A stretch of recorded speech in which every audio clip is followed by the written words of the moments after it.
Okay, hello to people who are filing in. This is week 3 of our Wellness Wednesday series, and today we're going to be joined by Pat Divilly. I see Pat has just jumped on the live stream there now, so I'm going to add him in.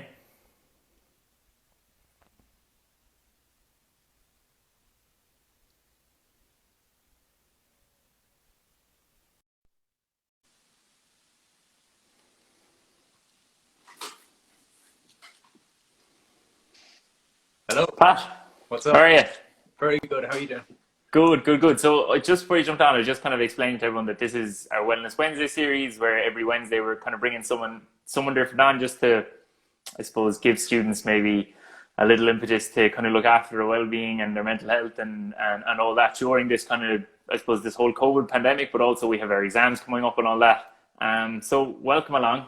Maybe if we want to start, kind of, if you want to just maybe explain a little bit about yourself, um, just for people maybe who don't know you. Yeah, absolutely. There's a guy outside cutting the grass, so if there's a bit of background noise, that's what's going on there. Yeah, I'm based in Galway. I'm actually from Limerick, so I'm from Raheen originally, but moved to Galway when I was a kid. So I haven't been back too much apart from a few seminars. I was involved in fitness for 10 years. That was where I started. I was a personal trainer. I owned a gym, wrote a couple of books about training and nutrition. I did a lot in that space, and the thing that was most interesting to me was that, you know, people were getting the same plans and the same support, but some people were thriving and other people just couldn't seem to make things stick.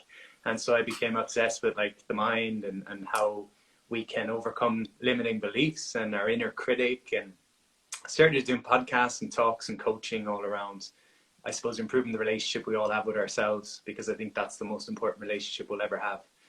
So that brings us up to today. I mean, typically I do courses, seminars, podcasts, and social content, all based around just simple stuff people can apply to feel better about themselves. You know, whether it's meditation, breath work, journaling, just different practices. Okay, cool. So I presume then you've obviously been kind of working for yourself then for a number of years. You must have spent a lot of time working at home, and that kind of thing. And maybe we might start there on a very practical issue. I think a lot of students might be experiencing now, where we've always had the library that we could have gone to and kind of find our own quiet space there. But now we're in the kitchen and our parents are cooking dinner and lunch, and they're also working there as well. And what would you say to maybe students who are finding themselves working from home for the first time ever and really kind of maybe struggling with it? Yeah, you know, I think with everything, whether it's environment or it's just the change of pace, like one of the things we're all dealing with now is uncertainty. So we like certainty. We like to have a level of routine and consistency and kind of know what's coming next, because it makes us feel under control. So obviously that's been pulled from under our feet. So my first advice to everyone in general, whether it's with working from home or it's with anything else, is kind of be gentle with yourself, which might sound a little bit fluffy, but what I mean by that is, you know, we're all going to have up days and down days. We're going to have good days and bad days.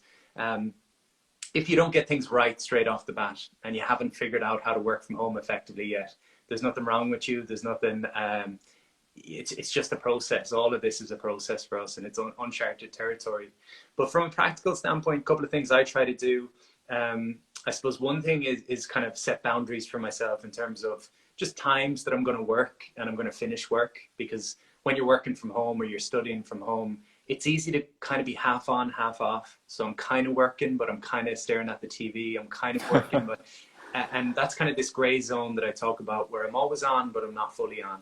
And so because I'm always on, I'm never off, if that makes sense. So I try to get it black and white. So I'm like, first thing is, set some times for yourself. I'm going to study between this time and this time. When I'm studying, I'm studying. When I'm not studying, I'm completely switched off. I think that's important.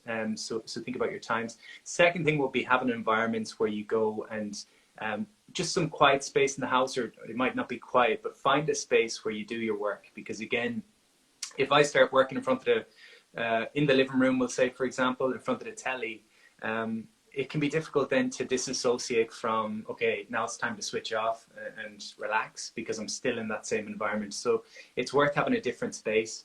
I think that's useful. I think it's worth having a couple of priorities every day to add a bit of structure to your day. So as I sit down, for me personally, I sit down and I kind of say, I'm going to work between this time and this time. This is my space where I'm going to work. When I'm finished, I'm finished. Mm. Three things I want to get done today are this, this, and this.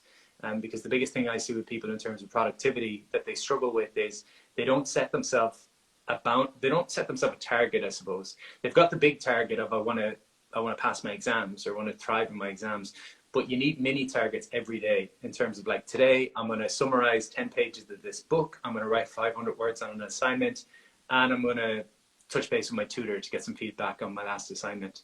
That gives me very clear benchmarks, and then I can feel like come 5 o'clock, come 6 o'clock, I don't feel guilty about switching off. I don't feel like I've wasted my day. I feel like got my 3 things done. Let's relax for the evening, come back tomorrow, do 3 things. Over the course of a month, you've done 90 things proactively. So that would be a couple of ideas. Yeah, no, that's pretty interesting. I suppose it's really just about setting up the day to be winnable, really, isn't it? And making sure that there is a defined, okay, so this day is actually productive if I do X, Y, or Z, you know? Yeah, I think, oftentimes people have massive expectations on themselves. They're like, I want to be successful, I want to be happy, I want to be productive. But they never kind of outline what that would look like. And so you could have a great week. I always say that what tends to happen to us is, let's say I have a great Monday and I'm really productive and I get more done on a Monday than I've ever done before in terms of study. What happens then is most of us decide that Tuesday should look the exact same, and Wednesday and Thursday and Friday. And so we compare every day to our best day, and that's just not possible for us. And so when I sit down, I always sit down on a Sunday. I'm a nerd, and I'm not, by nature, I'm not organized, I'm not structured, I'm not studious. I'm none of those things by nature. I'm the opposite. I'm all over the place, which makes me think I need to be even more strict on this stuff. So I sit down on a Sunday and I just ask what needs to happen by next Sunday for me to feel like it was a great week. And I slot in all the different things. So a couple of workouts, a couple of work projects, catch up with a few friends, some recreation, whatever it is. And I've got a plan then, and I've got something to aim for. Okay, sweet. So you spoke there, I suppose, about kind of just being easy on yourself and how I think at the moment for a lot of young people, and there's all these challenges flying around on Instagram, and you're seeing your friends are all running 5Ks in 20 minutes every day of the week. And like, I think there's a lot of expectation on people, and there's a lot of kind of like, I have more time than ever now to change my life and to transform myself and to really kind of kick on with myself. But I suppose, is that the right way that we should be viewing this time right now, or is there perhaps a different way that we could look to maybe just, I don't know, down tools and use the time to just really reflect? Yeah, absolutely. I think reflection is the most important thing. One thing I see frequently, and I fall into this trap myself at times, when we're always looking outside of ourselves, when we're always like 99% of our life is spent looking outside and not so much time, particularly when we're busy. We're rarely looking within, we're always looking outside. And so I tend to compare myself to other people in terms of they look happy, so that must be what I have to do to be happy. They look successful, so that must be. And obviously, we're all being fed messages now of what productivity should look like, what your day should look like in quarantine, all this kind of stuff. I think it's important to just be honest with yourself. There's people coming into this pandemic that maybe the last year they've done very little for themselves. They haven't looked after their health. They haven't meditated because they've not had time. And maybe for them, this is their chance to go and do all these things. Now, on the flip side, there's probably people that for the last couple of months have been up to their eyes doing a million different things, and maybe for them this is the time to switch off. So I think only we know ourselves, but I think there's nothing bad going to come of reflection. The big question for me, big 2 questions I suppose for me. The first one is, if I was to fast forward 6 months from now and look back to who I am today, what would I wish I had done with those 6 months? So I think that's a good way of putting it. 6 months from now, if you were to look back at where you are now, what would you wish? Some people would have wished they'd slow down and give themselves a chance to recover after a busy couple of years. Other people will have hoped they put in place some healthy practices. Other people will have made some big life changes. So ask yourself, 6 months from now, what would you hope you'd done with this time? And the second question maybe is to ask, like, what's working about what's happening now, and how can I carry that forward? Like for me, my work entails a lot of travel, probably like 100 talks a year where I'm going all around the country. How are you, Simon? 100 talks around the country. So I'm always on the road, and that's something now that I've slowed down. I'm like, I don't want to be that busy when I go back to the real world. So consider who you want to be over the next 6 months looking back, and consider what about the changes that have happened are you enjoying, and can you you know, a lot of people are saying the world's never going to be the same again. As humans, we tend to go back to routine, and so a lot of us will just fall back into old ways. So take the bits you're enjoying and make sure you practice them going forward. And yeah, don't put pressure on yourself to be living up to other people's expectations about. Equally, I think, you know, it's a fine line. Don't let this time pass by and just watch everything on Netflix and have done nothing else for yourself. You know, one thing I notice, I'm 32 now, so I'm pushing on. But, one thing I notice, it's funny. I don't have a wife or kids, and so I travel a lot. And people will say to me, enjoy it while you can, because you're not going to get to do that forever. And you probably heard similar, like, enjoy being a student, because, you know. And typically the people that say those things to me never traveled, even before they didn't have kids. Yeah. Before they just like to always throw those things out there. And so I suppose don't be someone that 6 months from now says, I don't have time to do all the things I want to do if you didn't make use of this time now. So hope that makes sense. Yeah, no, it definitely does. So then obviously, so that's what all the free time students might have, but we are coming into exam season. And I think there's like some students just have so many assignments and they're really just piling up now and deadlines are coming. And I think for a lot of students, there is a lot of that uncertainty because what was a written open book exam before is no longer an assignment. And I think that there could be, and really I suppose we get the sense on a day-to-day basis that there's a big fear in the student body. And I know you talk a lot about fear. So maybe could we just talk through some maybe strategies, I suppose, that students could use to kind of manage that fear as they move through the next number of weeks and as they kind of try to complete their assignments and stuff? Sure. I suppose the first thing to say is fear always lives in the future. So fear is misuse of the imagination. Like I'm only scared of things that a lot of us say we're not creative, but then when it comes to creating problems or creating fear, we're very good at that. So again, it's our mind just getting away from us. One of the things I always kind of preach about is the idea of the questions that we ask ourselves are really important. So we're always asking ourselves questions, and oftentimes the questions we ask ourselves only lead to more overwhelm. So if I say, you know, oh, why am I so behind with all of my, how could I possibly get all my work done? That'll only feed that thought of I'm way behind and all that kind of stuff. So if I ask myself a disempowering question, I'll get a disempowering answer. Now on the flip side, if I ask a better question, hopefully I'll get a better answer. So I might ask the question of, you know, what could I do today to make myself feel a little bit more in control? What could I do today to move myself one step forward? What could I do, or whose support could I seek in order to feel a little bit less intimidated by what's happening right here? I always talk about problems and prescriptions. This is another kind of tool that might be useful for people.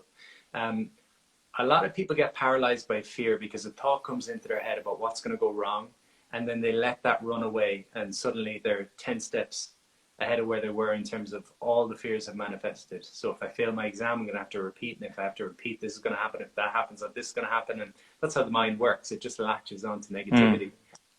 So I would make a list of what are your current concerns and what are the current either sticking points, obstacles, or I suppose sticking points and obstacles you may experience in the next couple of weeks. So I'll tie this into a fitness example. When I work with people in the fitness space, a lot of them know that when they sign up to a plan, there's going to be a point where they fall off the wagon, where motivation dips, where they turn to chocolate or wine or whatever it is. And so I say there's no point in pretending that's not going to happen, because it is going to happen. So let's come up with a strategy for when it does happen. So tying this into the study side of things and the overwhelm that comes with you know, exams and stuff, I might say, what am I overwhelmed about? And it's like, well, I've got all this study to do, and I'm unsure if the exams will go ahead. And I'll just make a list of all the struggles I'm experiencing in my head on pen and paper. And then on the flip side of the page, I'll try to come up with a strategy. How can I best handle that? So you're kind of just giving yourself tools, coming up with your own tools. So if I was to say, okay, one of my concerns is the exams are creeping up and I haven't touched a couple of subjects. Like I have so much to do. There's the idea that if you've got a problem that you can do something about, you don't have a problem. And that's an example of that. If I'm up to my eyes, hi Liz, if I'm up to my eyes and I feel like I haven't touched the study, worrying about the fact I haven't touched the study and done anything with it is not going to help me. So what can I do proactively to move forward? That would be a couple of things. Also, I think it's really important for us to communicate, like to talk to people about our fears and about what we're worrying about. generally a negative thought that I experience, if I live in my head, that thought just gets bigger and bigger and bigger. But more often than not, if I can speak to a tutor, speak to my friends, speak to my family about the overwhelm I'm experiencing, just verbalizing it makes it a little bit softer for me, and then I can kind of work through it. And I suppose in many ways, then it's also about, I suppose, is accepting that it's just part of the process, and that there's been every student before you ever has had these kind of same fears. Like I know even myself last year when I was in my final year exams, I was terrified. I couldn't eat solid food for like a week around them. It was crazy. Like, yeah, there's so much stuff we could talk about around fear, but I mean, I suppose two more little things to think about. One thing, I went to acting lessons once because that scared the life out of me, and it was just something like, lean into your fears and you'll grow, because growth happens there. But the acting coach, and I've talked to therapists that have said the same thing. Fear is basically excitement without the breath. So you might have excitement in your body and you're labeling it as fear. So you're excited because you're getting to, it might sound daft, but you're getting to go and, it's competition in a way, going to do your exam, you're seeing how well you've done or whatever it is. So maybe it's excitement without the breath. The second thing, I always tell a story about, we ran a retreat here in Galway a couple of years ago, and at the end of the retreat, everybody jumped off the diving boards at Black Rock. So people jumped off one by one to kind of signify leaning into fear. And one guy stood up on the diving board for like 30 minutes, and he just got more and more scared as he went.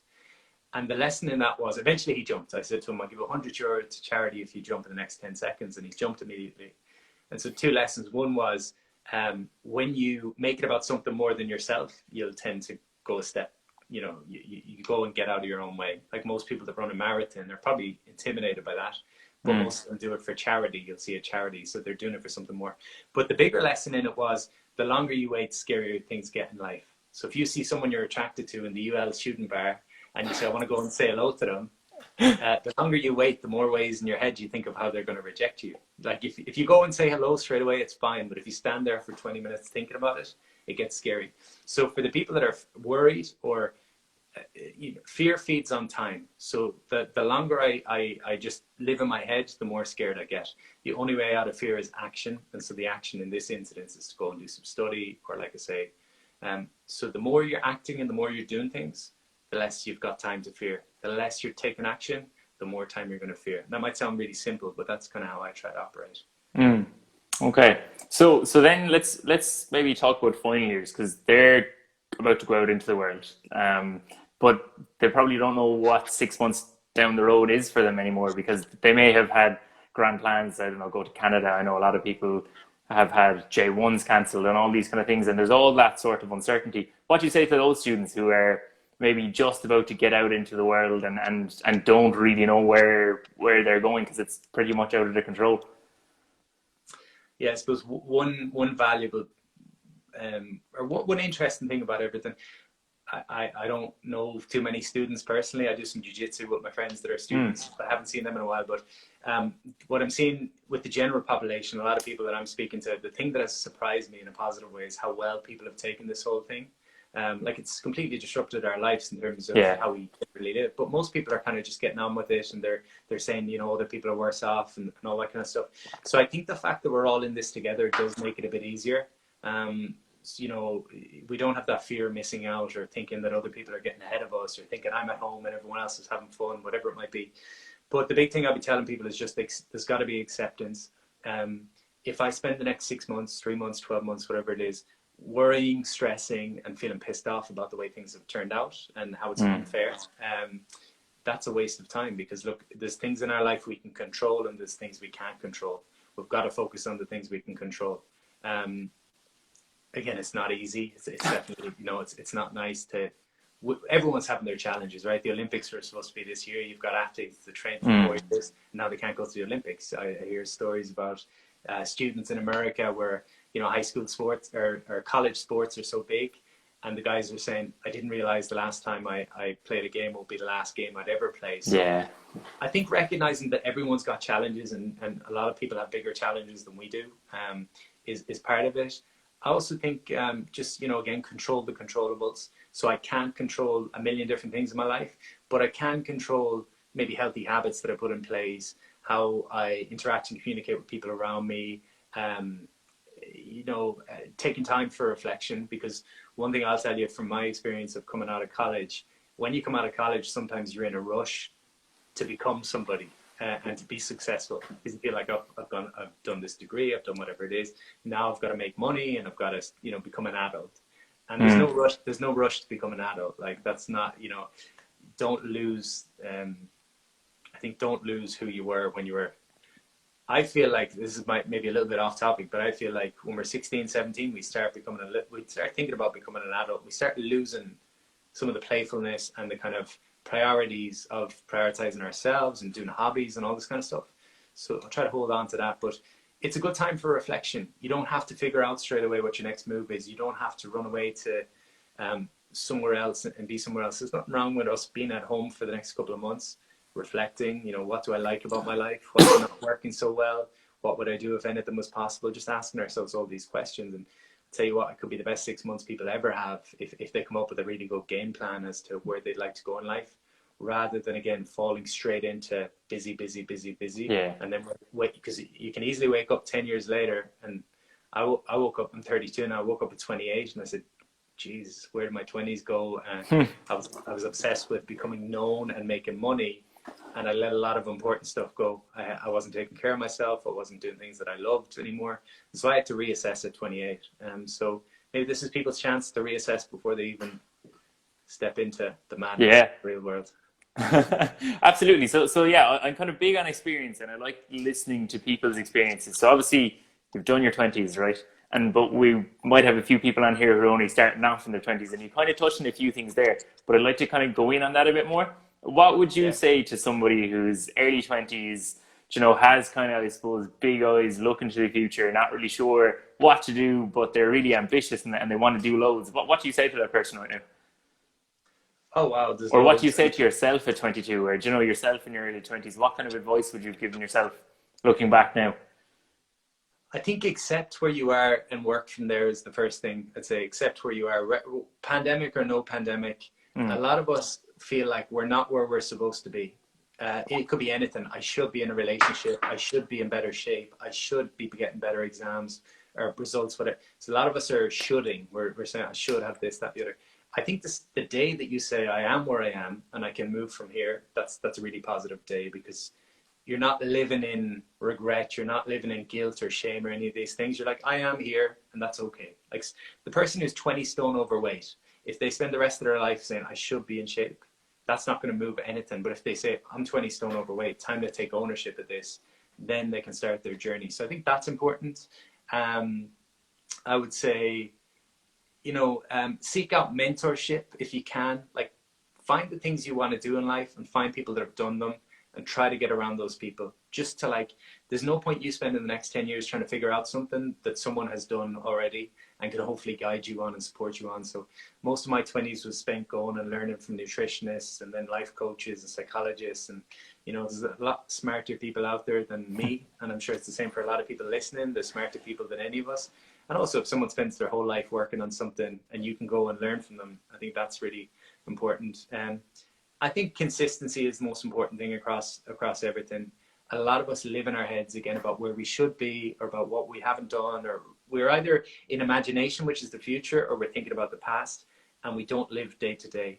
And I feel like anyone listening to this, anyone of any age at any time, if they were to say, for the next 3 years, I'm going to do a few simple things every day that matter to me, your life will completely change. Even in 3 months, your life will completely change. So your simple things could be, I do a 20-minute workout every day. I read a book for a half an hour every day, and I get my breakfast right every day. If your plan could start as simple as that at 20, and 3 months later, you're in much better shape. You've taken on loads of ideas through the books, and you've developed energy through the nutrition. Then you're like, okay, I'll add a few more bits. But that would be my thing. Stay consistent to small practices. Don't try to be doing too much too quick, because it's not a race, but you can achieve a huge amount in even 3 to 6 months if you stay consistent. Most people take on too much, or they take on nothing at all. Very few live in consistent, growth. Get some mentors, get some coaches. Don't be in a rush. Accept where you are, and just commit to mini wins every day, and get to know yourself as well. I think is important. The way you get to know yourself is journaling, meditation. I definitely promote those two tools, but also putting yourself in positions where you're not comfortable. Because if I live in my comfort zone, I never meet a new part of myself. Like I go and do these, I just do things. Half the reason I do them is because I'm like, how will I react in that situation? I go and do yoga teacher training, and I've never done yoga before. And I was just sitting there thinking, Pat, what are you doing here?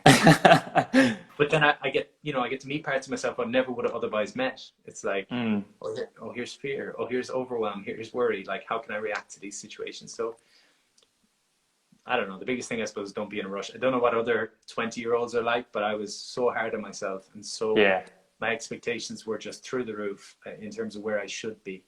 And your 20s go by very quickly. I'm sure my 30s will be even quicker. But if you're taking little steps every day, there's no limit to where you can be. Okay, that's pretty solid.